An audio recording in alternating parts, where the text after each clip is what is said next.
पहला सवाल आपके सामने है। देखते हैं कि ये क्या पूछ रहे हैं। ये पूछ रहे हैं कि मोस्ट अप्रोप्रिएट मीनिंग बताइए दिए गए ईडीएम का। ईडीएम आपको जो दिया गया है वो है टू ब्रिंग टू लाइट। बहुत ही कॉमन है, बहुत ही आसान है। अब आपने इस ईडीएम को लोगों को यूज करते हुए भी सुना होगा। जैसे मान लीजिए कि किसी भी केस के ऊपर कोई इन्वेस्टिगेशन बिछाई जाती है, वो इन्वेस्टिगेशन उस केस की जांच पड़ताल करती है और ऐसे जो इंपॉर्टेंट फैक्ट थे, जो इंपॉर्टेंट बातें थी जिनको छिपाया गया था, ये इन्वेस्टिगेशन उन फैक्ट्स को बाहर निकाल कर आती है। तो इसका मतलब क्या है, ये इन्वेस्टिगेशन जो थी, इसने ऐसे छुपे हुए फैक्ट्स के ऊपर लाइट डाली, यानी कि टू ब्रिंग टू लाइट, यानी कि the investigation several facts that were previously unknown. जिन फैक्ट्स के बारे में पहले नहीं पता था, उन फैक्ट्स को प्रकाश में लाया गया। तो ब्रिंग टू लाइट का मतलब होता है किसी भी छुपी हुई बात पर प्रकाश डालना, या फिर किसी चीज को प्रकाश में लेकर आना। तो यहां पर आपका एक ऑप्शन दिया गया है टू डिस्क्लोज। डिस्क्लोज का मतलब क्या होता है, किसी चीज को प्रकट करना, किसी चीज को सामने लेकर आना। जैसे कि बोलते नहीं है कि किसी भी कंपनी के द्वारा जो उनके फाइनेंशियल रिजल्ट्स है उनको डिस्क्लोज करा गया, उनके बारे में बताया गया, जो चीजें पहले नहीं पता थी। तो करेक्ट जो ईडीएम का मतलब आपका यहां पर बनता टू ब्रिंग टू लाइट का, वो बनता टू डिस्क्लोज।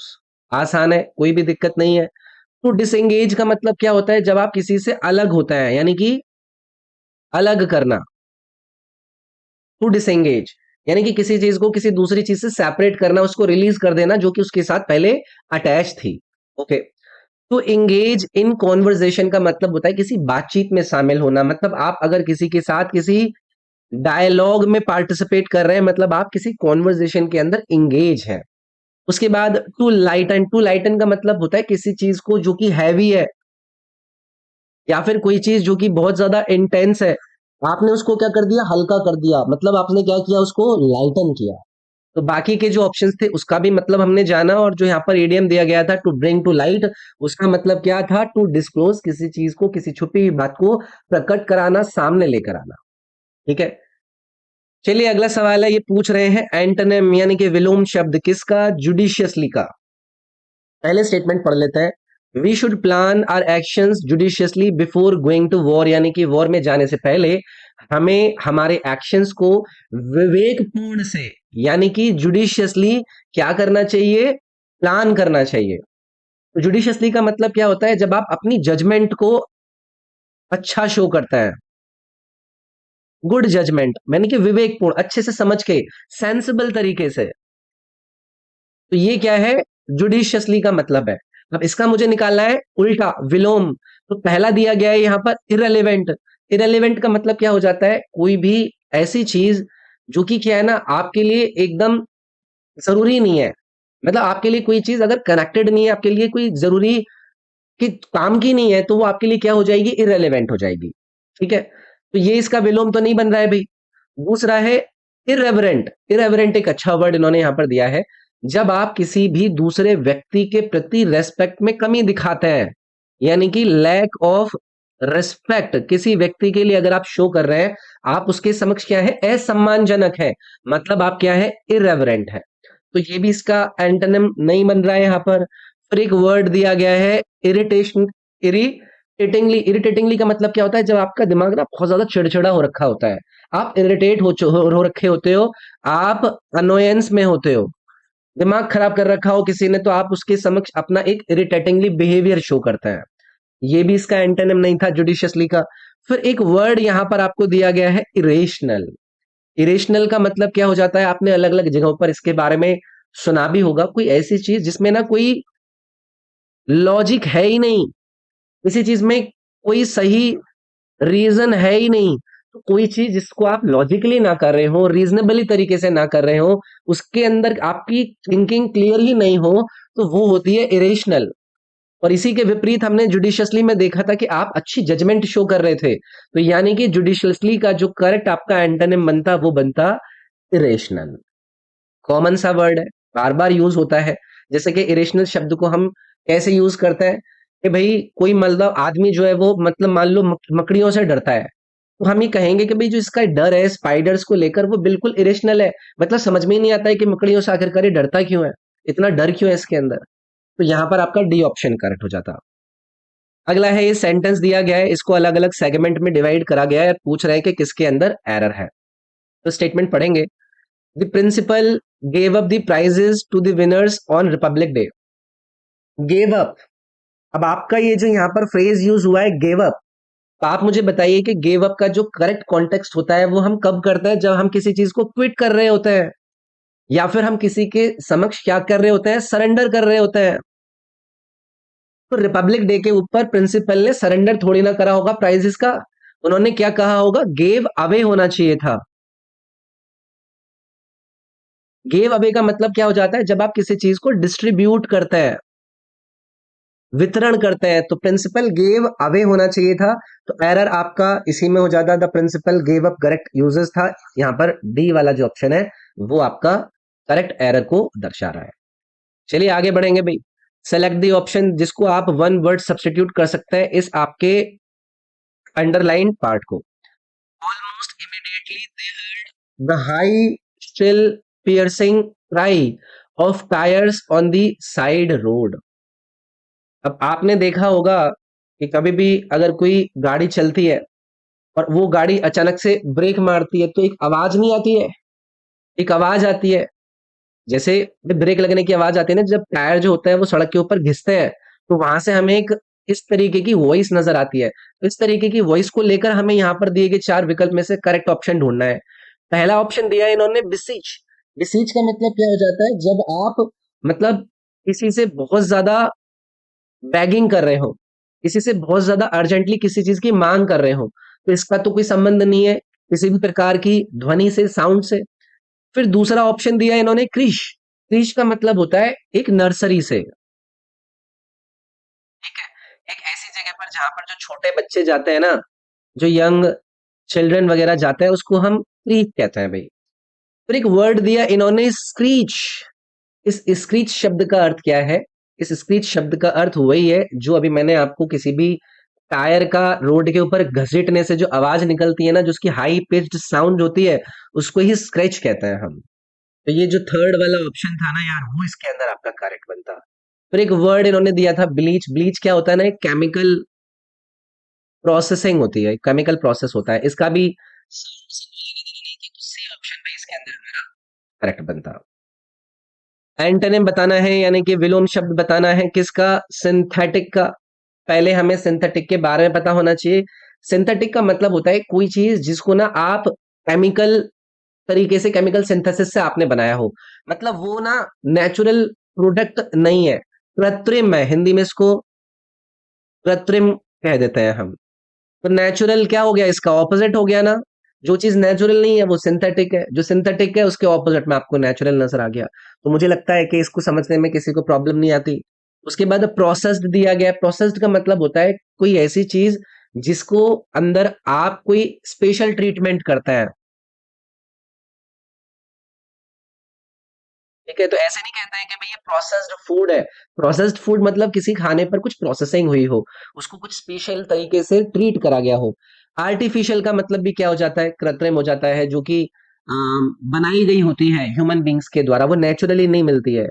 इमिटेशन एक अच्छा वर्ड है यहाँ पर। इमिटेशन का मतलब होता है नकली, है ना। कोई ऐसी चीज जो कि ना किसी दूसरी चीज की क्या है, कॉपी है, तो उसको हम क्या कहते हैं? इमिटेशन कहते हैं, कि उसके जैसी है, उसके तैसी नकली बनाई है। तो सिंथेटिक और नेचुरल जो यहाँ पर आपके वर्ड थे, वो एक दूसरे के एंटोनिम यानी कि विलोम हो जाते हैं। अगला है, फिर से आपको एंटोनिम बताना है किसका? इस अंडरलाइंड आपके वर्ड का। I refuse to let everything come in the way of my dreams. मैं रिफ्यूज कर देता हूं हर किसी चीज को जो कि मेरे सपनों के बीच में आती है।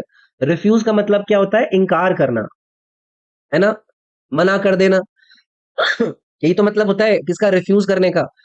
अगर पहला ऑप्शन देखो, परमिट दिया हुआ है। परमिट का मतलब क्या होता है? जब आप किसी चीज को अनुमति दे देते हैं, तो एक तरफ आप इनकार कर रहे हो, दूसरी तरफ आप उसको अनुमति दे रहे हो, तो ये एक दूसरे के क्या हो गए भाई? एंटोनिम हो गए। ये तो बहुत ही आसान आपका बन गया। फिर एक वर्ड दिया गया है आपको, रिप्रेस। रिप्रेस का मतलब होता है किसी को क्या करना? सबड्यू करना, मतलब किसी चीज को दबा देना, फोर्स की हेल्प से उसको रिप्रेस करना। अकॉर्ड एक बहुत ही कॉमनली यूज होने वाला वर्ड है। इसका मतलब होता है सहमति, है ना। जैसे आपकी किसी के साथ बन जाए, बात बन जाए, तो आप क्या कहेंगे कि भाई मेरी इसके साथ अकॉर्ड है। जैसे कि नोबेल प्राइज दिए जाते हैं लोगों को, तो ऐसे थोड़ी ना दिए जाते हैं। उसमें लोगों की सहमति बनती है, तो हम इसको लेकर स्टेटमेंट यूज करते हैं कि the Nobel prize was accorded to her for her contribution in science. Call करके एक यहाँ पर वर्ड दिया है, इसका मतलब होता है किसी को रोकना, ठीक ना, बॉल्क। मतलब आप हेजिटेट कर रहे हैं या फिर किसी आइडिया को आप एक्सेस मतलब एक्सेप्ट करने में हिचकिचा रहे हैं, आप अपने आप को बॉल कर रहे हैं मतलब रोक रहे हैं, तो ये बॉल्क हो जाएगा। आपको यहाँ पर 4 स्टेटमेंट दिए गए हैं, इनको करेक्टली आपको अरेंज करना है। तो पहले चारों स्टेटमेंट की तरफ एक बार अपनी निगाहों को घुमाते हैं और देखते हैं कि जो बिगनिंग होगी, जो शुरुआत होगी इस पूरे के पूरे सेंटेंस की, वो किस प्रकार से होगी। तो चलिए स्टार्ट करते हैं। It was as simple as announcing what you have in your store or the services you offer in your premises. Over the years, advertising has evolved into a major industry that goes beyond informing to persuading and influencing. Advertising was initially meant to make people aware of the goods available in the market. It is a form of brainwashing customers. यार आप मुझे बताइए कि जो सी वाला statement है, इससे advertisement का एक प्रकार से सबसे शुरुआती पार्ट नजर नहीं आ रहा है, जो एडवर्टाइजिंग के एवोल्यूशन की बात कर रहा है। Advertising was initially meant to make people aware of goods available in the market. Market में अवेलेबल गुड्स को लेकर लोगों को अवेयर करना ही एडवर्टाइजमेंट हुआ करता था शुरुआत में। तो सी यहां पर आपका इनिशिएट करेगा इस आपके स्टेटमेंट को, ठीक है।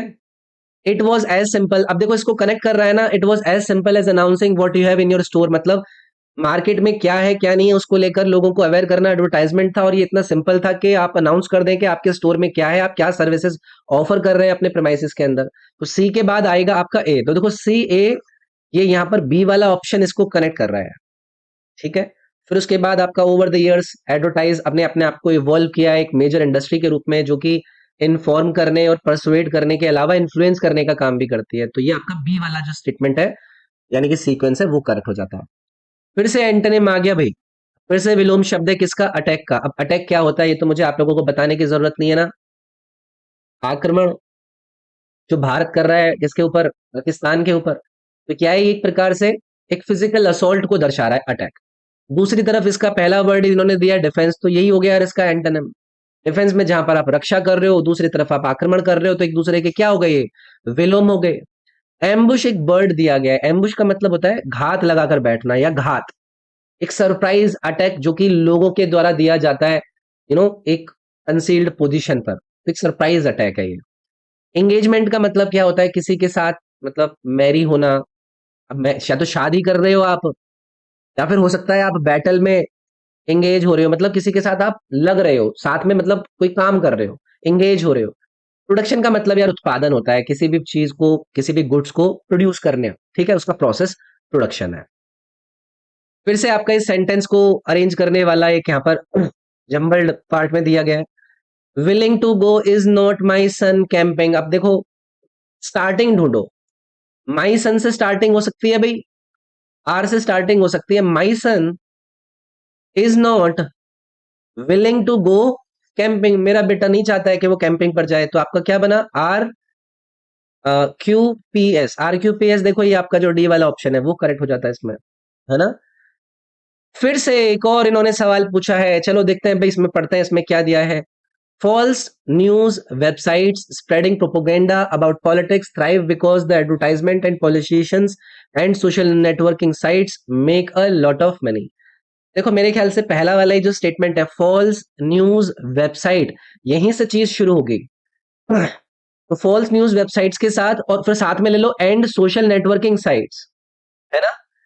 False news websites and social networking sites thrive, वो पनप पा रहे हैं, because the advertisements and politicians spreading propaganda about politics make a lot of money. तो ये ए बी सी, ए आपका ए से शुरू होगा, फिर उसके बाद आपका यहां पर आएगा तो ए डी आपका होता, फिर उसके बाद सी आएगा, तो ए डी सी। देखो ये आपका थर्ड वाला जो ऑप्शन है ये करेक्ट बनता है इसमें, ठीक है ना।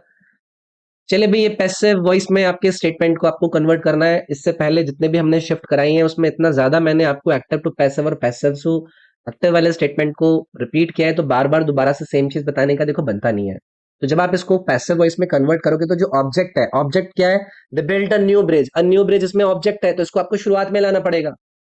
तो फिर उसके बाद ये जो हैव बिल्ट यहाँ पर दिया गया, इसको आपको क्या करना पड़ेगा, अ न्यू ब्रिज के हिसाब से लाना पड़ेगा। A new bridge has been built, a new bridge has been built across the river by home, बाय दे का हो जाएगा डैम। तो ये डी वाला ऑप्शन इसमें करेक्ट बनता।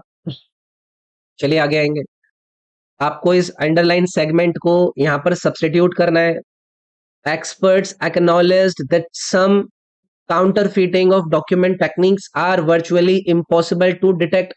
एक्सपर्ट्स ने ये माना कि कुछ डॉक्यूमेंट्स के साथ जालीपन करने की जो टेक्निक है, ये काउंटरफीटिंग ऑफ डॉक्यूमेंट को लेकर आपको यहाँ पर वर्ड ढूंढना है। तो पहला इन्होंने दिया है भाई फ्रेंजी। फ्रेंजी का मतलब क्या होता है, फ्रेंजी का मतलब होता है एक ऐसी अवस्था जिसमें कोई व्यक्ति ना बहुत ही वाइल्डली बिहेव कर रखा हो, एक अनकंट्रोल्ड सिचुएशन, ठीक है। उन्माद इसको बोल देते हैं, उन्माद जहां पर हो रखा होता है। तो इसका तो इससे कोई लेना देना नहीं है। फिर है फोर्जरी। फोर्जरी आपका करेक्ट आंसर हो गया ना भाई। फोर्जरी का मतलब क्या होता है, यही होता है ना जब आप जाली दस्तावेज बनवाते हैं, जालसाजी करते हैं, तो यही इसको करेक्टली सब्स्टिट्यूट कर देगा। फिर एक वर्ड दिया है इन्होंने फियास्को। फियास्को एक अच्छा वर्ड है, इसका मतलब होता है ना कामयाबी। बहुत यूज होता है। जैसे कि कोई इवेंट आपने कराया और वो इवेंट से जो आप चाह रहे थे वो आपको मिला नहीं, तो आप उसको क्या कहेंगे कि वो एक फियास्को रहा हमारे लिए। The event turn into a fiasco, क्योंकि आपकी प्लानिंग अच्छी नहीं थी। फिर उसके बाद एक आपको यहाँ पर वर्ड दिया गया है इम्प्रॉम्प्टू। इम्प्रॉम्प्टू का मतलब होता है जो आप तुरंत सोचकर कहें, तत्काल वाली जो बात होती है, तत्काल, तो वो होता है इम्प्रॉम्प्टू। यानी कि आपने किसी चीज के लिए रिहर्सल नहीं किया है, आपने किसी चीज को लेकर प्लानिंग नहीं की है, जो आप बिना प्लानिंग के लिए तुरंत कर रहे हैं, वो आपका क्या है, इम्प्रॉम्प्टू बिहेवियर है। ओके, चलिए अभी फिल इन द ब्लैंक करना है यहाँ पर। The thought of eating half cooked food under compulsion fills me with what. भाई ये जो थॉट है कि आपको जो आधा पका हुआ खाना है अंडर कंपल्शन, वो मुझे किससे भरती है, वो मुझे, ये चार वर्ड दिए गए हैं, ये बेसिकली करेक्ट स्पेलिंग से संबंधित है। पहला आपको इन्होंने स्पेलिंग दिया है रिपग्नेंस। रिपग्नेंस यहाँ पर जो स्पेलिंग दिया ना ये ठीक है भाई, रिपग्नांस, तो इसकी स्पेलिंग याद रख लीजिएगा। इसका मतलब होता है घृणा। ये मेरे को घृणा से भर देती है कि जो half cooked food under compulsion वाली चीज है, उसके प्रति मेरी घृणा है। बाकी के करेक्ट मतलब स्पेलिंग इन्होंने गलत दी है। ओके, चलिए आगे बढ़ते हैं। फिर से आप लोगों से ये एंटोनिम पूछ रहे हैं, विलोम शब्द पूछ रहे हैं, किसका, स्टेल का। The chef requires stale vegetables. Stale का मतलब होता है बासी। तो बासी का अगर आप विलोम ढूंढोगे तो आपको कैसी चाहिए होंगी, आपको फ्रेश चाहिए होंगी ना भाई सब्जी। तो वो करेक्ट हो जाता है। ग्रीन का मतलब क्या होता है, कट का मतलब क्या होता है, और लीफी का मतलब क्या होता है, आप सबको पता है। तो स्टेल मतलब बासी और फ्रेश मतलब ताजी।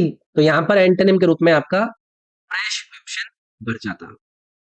अगला सवाल है, इसको आपको पैसिव वॉइस के अंदर भरना है। फिर से वही वाला काम है, जो ऑब्जेक्ट है यहाँ पर, ऑब्जेक्ट देखिए, they are building a new hospital. तो अ न्यू हॉस्पिटल आपका शुरुआत में चला जाएगा। आर यहाँ पर दिया गया था, तो हमारा जो अब हेल्पिंग वर्ब आएगा वो अ न्यू हॉस्पिटल के हिसाब से आएगा, तो आर नहीं आएगा, इज। और ये आईएनजी वाला फॉर्म है, तो इज बीइंग बिल्ट आपका आएगा। तो a new hospital is being built in this city by home, by देगा हो जाएगा देम। अगला है भाई, इसको सब्स्टिट्यूट कीजिए, अगर नहीं हो रहा है तो नो सब्स्टिट्यूशन वाला ऑप्शन चूज कीजिए। As the rulers of the planet, humans like to think that it is the largest creatures that will emerge victorious from the struggle for survival। अब देखो इन्होंने क्या दिया है इस स्टेटमेंट के अंदर, कि इस प्लेनेट के रूलर्स के रूलर्स को लेकर इन्होंने कंसिडर किया है ह्यूमंस को। ये चाहते हैं क्या सोचना, कि that it is the largest creatures. भाई ह्यूमंस को लेकर आप इट थोड़ी ना कंसिडर करोगे, आप कंसिडर करोगे they are the largest creatures. तो humans they are the largest creatures वाला जो ये ऑप्शन नंबर 4 है ना, ये फेल होता है इसके अंदर। ठीक है, तो ये प्लूरल सब्जेक्ट ह्यूमंस को इट थोड़ी ना करेगा, वो दे लेकर आएगा फिर। ठीक है भाई, चलिए आगे बढ़ेंगे। ये एक ईडियम दिया गया है आपको, रीना पुल्ड अ लॉन्ग फेस। अब ये मान लीजिए किसी का चेहरा है और ये लंबा सा खिंच जाए नीचे की तरफ, तो पुल्ड अ लॉन्ग फेस का मतलब होता है जो उदास हो जाता है, यानी कि उदास दिखना। कहते नहीं है मुंह क्यों लटका रखा है भाई, तो हम कैसे कहेंगे इसको इंग्लिश में, why are you pulling a long face. तो यहाँ पर टू लुक सैडन्ड, यानी कि नाराज हो जाना, दुखी हो जाना, वो टू बी एक्साइटिक का मतलब क्या होता है? एक्सटैटिक का मतलब, इसका मतलब होता है जब आप बहुत ज्यादा जॉयफुल या फिर एक्साइटेड होता है, खुशी होती है आपके अंदर। यूफोरिक का मतलब क्या होता है? यूफोरिक वर्ड देखो भाई, अच्छा है, इसका मतलब भी होता है जब आपके अंदर अटर हैप्पीनेस होती है, यहाँ पर भी आप खुशी होते हैं, आप इंटेंस एक्साइटमेंट फील कर रहे होते हैं। इलेक्ट्रीफाइड का मतलब भी क्या होता है? जब आप उत्तेजित होते हैं, ठीक है, उत्तेजित होना। इलेक्ट्रीफाइड जहां पर आप एक तरीके से थ्रिल्ड फीलिंग ले रहे हो। तो पुल्ड अ लॉन्ग फेस का मतलब था टू लुक सैडन, जब आप निराश हो, दुखी हो। सेंटेंस के अंदर आपको बताना है कि किसके अंदर एक ग्रामेटिकल एरर दी गई है, तो हर स्टेटमेंट देखना होगा हमें। Indian force are known for their loyalty and integrity. आप लोग मुझे बताइए, आपने सब्जेक्ट वर्ब एग्रीमेंट पढ़ा होगा, तो यहां पर हमने इंडियन फोर्स यूज किया है, तो हम इंडियन फोर्स को क्या करेंगे? प्लूराइज करेंगे, सो दैट के ये जो आर वाला स्टेटमेंट है इसके साथ मैचिंग हो सके। Indian forces are known for their loyalty होना चाहिए था, तो पहले वाले में गलती मिल गई भी हमें तो यहाँ पे। ठीक है, चलिए आगे बढ़ेंगे। Select the most appropriate homophone. Homophone मतलब जो एक जैसी ध्वनि होती है। The ointment will help to the wound. तो जो भाई आपने दवाई लगाई है, वो वुंड यानी कि घाव को क्या करने में हेल्प करेगी?